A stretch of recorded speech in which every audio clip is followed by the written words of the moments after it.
કરોડો રૂપિયાની જમીનનો એક કેસ સામે આવ્યો છે, જેમાં સુરતના જાણીતા ડાયમંડ ઉદ્યોગકાર અને બિલ્ડર વસંત ગજેરા અને એમના ભાઈ સહિત ટોટલ 5 લોકોની સામે ફરિયાદ નોંધાઈ છે। નમસ્કાર દર્શક મિત્રો, સુરતના પાલ વિસ્તારની અંદર એક કરોડો રૂપિયાની જમીનનો એક કેસ સામે આવ્યો છે, જેમાં સુરતના જાણીતા ડાયમંડ ઉદ્યોગકાર અને બિલ્ડર વસંત ગજેરા અને એમના ભાઈ સહિત ટોટલ 5 લોકોની સામે ફરિયાદ નોંધાઈ છે। આ જે કેસ હતો એ સુપ્રીમ કોર્ટના આદેશ પછી પાલ પોલીસ સ્ટેશનની અંદર ગુનો નોંધાયો છે। તો આ કેસ વિશે તમારી સાથે વાત કરીશું। મારું નામ રાજેશ શાહ છે અને તમે જોઈ રહ્યા છો ખબર છે .com। દર્શક મિત્રો, મહેસાણામાં એક 82 વર્ષના બેન છે, લક્ષ્મીબેન પટેલ, લક્ષ્મીબેન સુરતી। આ લક્ષ્મીબેન સુરતી અને એમના જે સગાઓ છે એમની પાલ વિસ્તારની અંદર વડીલોપાર્જિત 2 જમીન છે।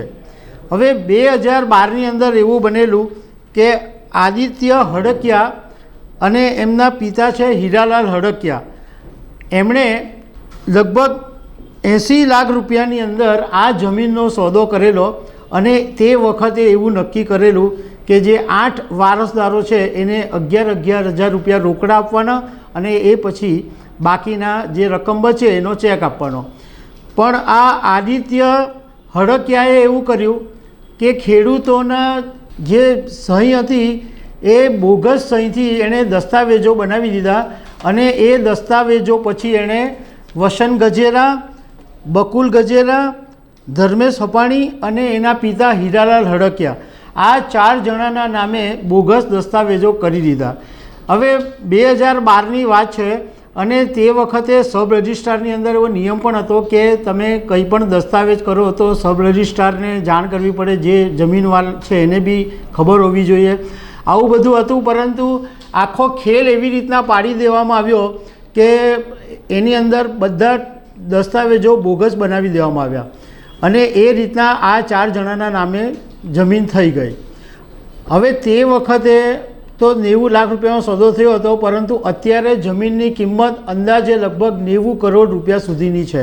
હવે લક્ષ્મીબેન સુરતી છે, એમણે 2018ની અંદર અડાજણ પોલીસની અંદર ફરિયાદ નોંધાવી હતી, પરંતુ એમનું કહેવું એમ છે કે પોલીસે કોઈ દાદ નહીં આપી, એટલે એમણે હાઈકોર્ટ અને એ પછી સુપ્રીમ કોર્ટના દરવાજા ખખડાવેલા। સુપ્રીમ કોર્ટે 6 વર્ષ પછી પાલ પોલીસને આદેશ કર્યો છે કે આ કેસની અંદર જે પણ હોય એમની સામે ગુનો નોંધવામાં આવે। તો હવે 5 જણાની સામે ગુનો નોંધાયો છે। એમાં આદિત્ય હડકિયા, હીરાલાલ હડકિયા, વસંતભાઈ ગજેરા, બકુલ ગજેરા, ધર્મેશ હપાણી। આ વસંત ગજેરા છે એ ડાયમંડ ઇન્ડસ્ટ્રીઝ અને પાટીદાર સમાજની અંદર એક મોટું નામ છે અને પોતે બિલ્ડર પણ છે અને એમના ભાઈ છે બકુલભાઈ ગજેરા।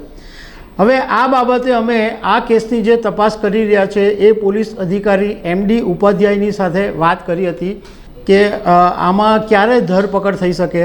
તો એમણે એમ કીધું કે આ જે કેસનો ગુનો છે એ પરમ દિવસે રાત્રે નોંધાયો છે અને આની અંદર એટ્રોસિટી અને છેતરપિંડીનો ગુનો દાખલ કરવામાં આવ્યો છે।